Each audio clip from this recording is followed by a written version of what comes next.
a bill of materials and decide what we're going to do in terms of acquiring the materials. And Mm-hmm. in parallel, I will work on adapting software. I mean, I've got an RTK GPS, so I could send you mine, the smartphone one. So yeah, I guess we can figure that out, and I can send you a integrated prototype of the mechatronics for it. Yeah, yeah, yeah. Um, how much of this have you documented already? Like, so I know we started on a document some time ago. Did you do anything more in there or anything like that, No, or? I do have. I took a look at it, but I haven't. I really haven't been able to work on it. Mm-hmm. Mm-hmm. Yeah, Yeah. So I mean, probably. Do you want to start with that? Just get that all on paper first, or and sure, then go to sure. the actual prototype, so we can also discuss any outstanding issues or anything. Yes, it might also be helpful to look if you want to share your screen, we can do that. At the Microtrac uh, design and infrastructure for the mechatronic package. Yeah. Can you? Let's see. Can you see? Yes.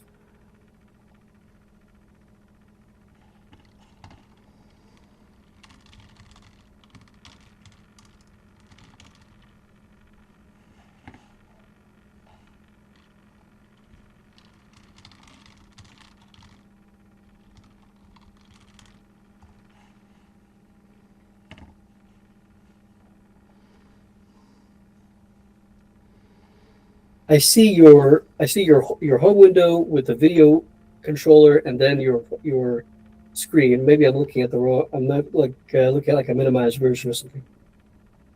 Let's see. It must have the.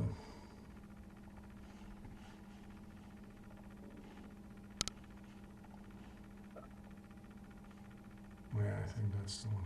Okay, I think right here. Yes, perfect.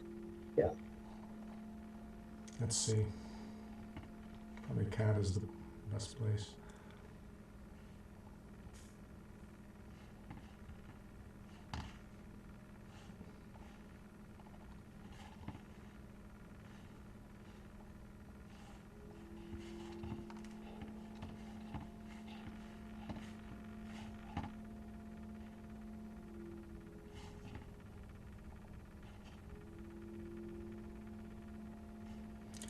So I mean that's how it looks now. Yeah. cool. Uh, are you using it? I think I've also seen that sometimes you use an Arduino OTA. Is that what you're using for this? Opta? Sorry. Output for what? I'm sorry. What is the microcontroller you're using to run this now? S well, I mean, so right now this one here without the second power cube is just is a stand on. So Sure. there's hydraulics. So we haven't used it. We did actually, yeah. I mean, we did a little example of that. We just used an Arduino, uh, whether it was I forget what it was like Mega or whatever or But right now you're Nano. basically just using like a button to turn on and off, like while you're writing it, right? Joysticks, the levers for front Uh, and back, up and down. uh, well, front, back, side to side. That's two joysticks and another two joysticks for the bucket up and then curl of the bucket. So four channels of solenoids. yeah, that's perfect. Mm-hmm.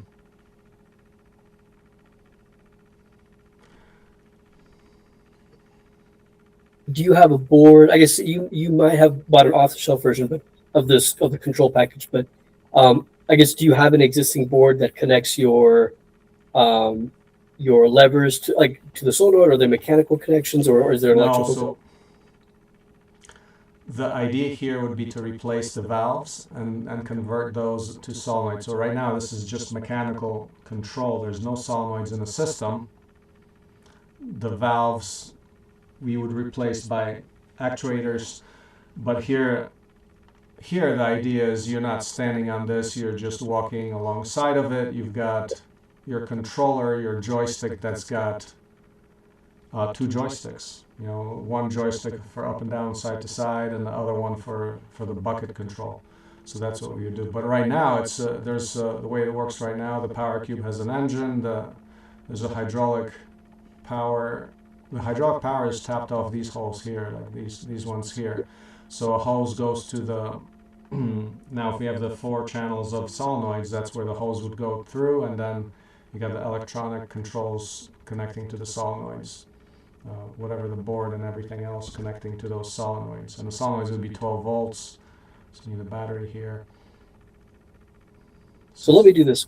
I Mhm. will look through, I'll do this I'll do this slowly on my own time. But I will find out what you're using already in terms of the pneumatics or the hydraulics, and I will find out an appropriate 12-volt solenoid that's commercial, off the shelf, and then build it. And I'll confirm with you if that will work, and then we'll build the mechatronic package around that. I have actually I do already have some pretty heavy duty solenoid valves, which I was using during COVID for ventilator research. Mhm. Mhm. So it's possible that I'm already pretty much there on that. Mhm. Uh, Mhm. so yeah, I think I can track that task. Yeah. The let's see. Where's the You're talking about that Google slide? yeah. Yeah, let me find that. I had it open just a minute ago.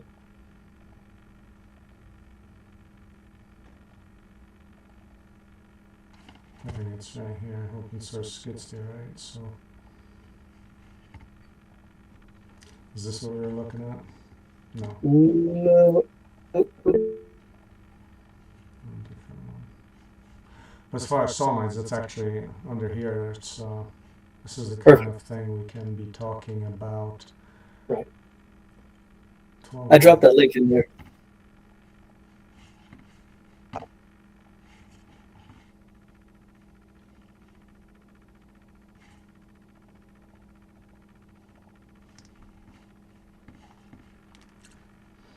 Yeah, something like these. Yeah. Mm-hmm. For when what are these 10 gallon per minute? Oh, these are actually 16, so that's plenty. Yeah. So ones like this would work. That's basically.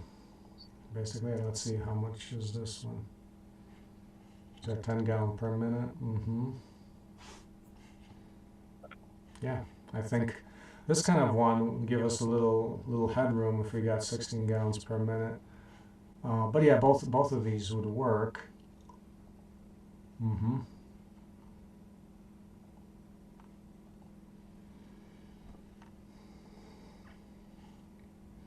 So if we design around these, that's what you need. Just 12 volt wires. You open up this top lid here, and there's four. Let's see, four or two connections, and I think it's got two connections only. Yep. Plus minus. There's nothing else that goes into it. Easy peasy. Mm-hmm. I think this would be a decent choice. I mean, the price is good. It looks like that's replicable sourcing, or we can look for some more options for this. But D03, yeah, that's kind of a base plate. This requires, so that's the actual actuator section. Underneath that, there's this metal block. That's the actual where the hydraulics go into that. Right. Yeah. Mm-hmm. Yeah.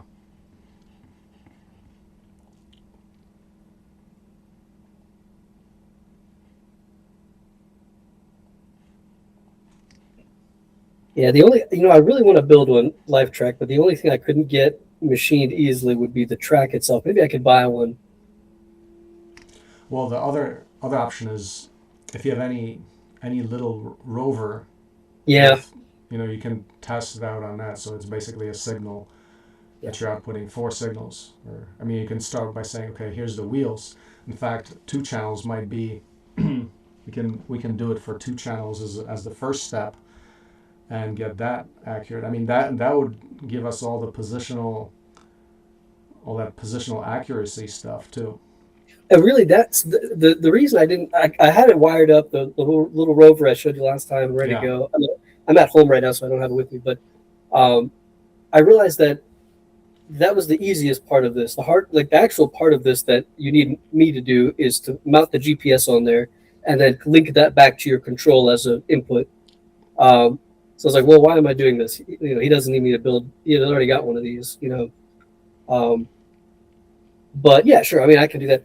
But I, like I said, I do have an RTK, so that's and I've got it streaming back to my PC. So that's not really what I need to do for you is close the loop by connecting that RTK GPS to a Raspberry Pi with high enough fidelity and um, bandwidth, or I guess like frequency of inputs that it can do meaningful control on a robotic system. Then you and I can build it and it'll be done. You know, Now, for the little rover that you have, if you want to do any testing, I mean, is that too small to actually handle that's what I think is the it can't hardware? handle the weight of the yeah. That's what I think it can't handle the weight of the hardware. Yep. The motors are just not powerful. I mean, and like really, I don't. It's not even. Yeah, yeah. I mean, it couldn't handle the weight. I mean, I might could just stick it on there and see what happens. I didn't run it with the. I didn't play with it very long. Um, but I'm partially tempted to try and build a Microtrac for the testing. But I could buy an off the shelf generator and some solenoid motors. I bet. Yeah, I mean, you could put together an easy system like, yeah, just even wheels. You can put wheels on it. Yeah.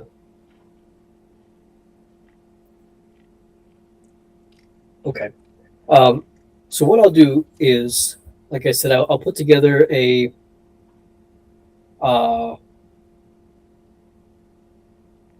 I don't even know if I need anything else except for the to just send you my GPS. But it's not like I'm really using it for anything. So that's what I'll do probably. Mm-hmm. Um, I'll send you my GPS with an appropriate, Arduino or Raspberry Pi, and you can plug it. And my goal is that you will instantly start seeing on your monitor the feedback control using GPS. Like pins will be activated based on inputs you give and inputs from the GPS. Um, from there, it will be a simple matter of, like you said, there's a positive and negative. Plug that to a power supply. Plug your power supply to the Arduino or the Raspberry Pi or the Beagle board, and you're good to go. Mm-hmm. Mm-hmm. So yes, I'm sorry it took me a few months to reconnect with you, but I think we're in good shape there. Yeah, yeah, yeah. How's everything else going for you? Yeah, so basically doing a lot of prep for the next build session. So first thing is actually hiring a site infrastructure lead. So that's the first step to get all the infrastructure upgrades. So a lot of construction. That's the first thing. And then working on the iconic CAD, basically the drag and drop AI assisted CAD for doing all this facilitating the design where AI is helping you design all these things. Mm-hmm. So this is So specific to the construction track, right? For the Builders Academy. yep. So start and the right. So and the technique is so we've got the full CAD and we've got the full techniques of how to design and build these things, but we're just formalizing that to make it accessible to anybody by a process where you're doing the design by actually dragging and dropping icons, which stand for the real CAD, and then AI we compile that into the Yeah, actual 3D I saw your designs. video, the Yeah, iconic AI. Yeah, I saw it was good. Yeah. yeah. That'll be a game changer to let people basically let anybody do the kind of design that we do because we already have the actual designs embodied in the modules.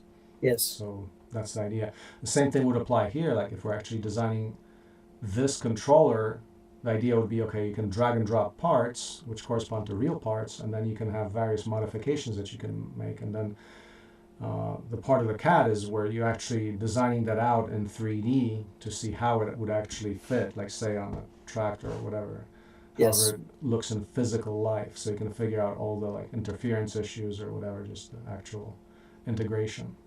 Right. Mm-hmm. What I should do is I might should build you a ECB for this. Well, anyway, I'll get back to you on the design for the. I'm just I'm gonna scope my task really tightly so that you can have some faith that this will actually get done. Yeah, yeah, uh, yeah. Do which is to you? build a control module with a microcontroller connected to a GPS, producing outputs based on your inputs. Mm-hmm, mm-hmm. Yep, yep. Yeah. So, how do you want to document that? Sure. I think the most straightforward thing is to build out this Google Slides. Yeah, So I'll put it in there for now. yeah, yeah. So do that, and then we can maybe go over that, see if all meets spec, and go from there. Yes. Can Mm-hmm. you meet the same time next week?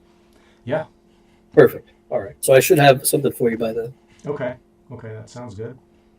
Thank you very much for meeting with me. I know it's been a little while, and thank you for your patience. Yeah, yeah. Okay. So yeah, we'll talk soon then. Mm-hmm. Sounds good. Okay. Take care.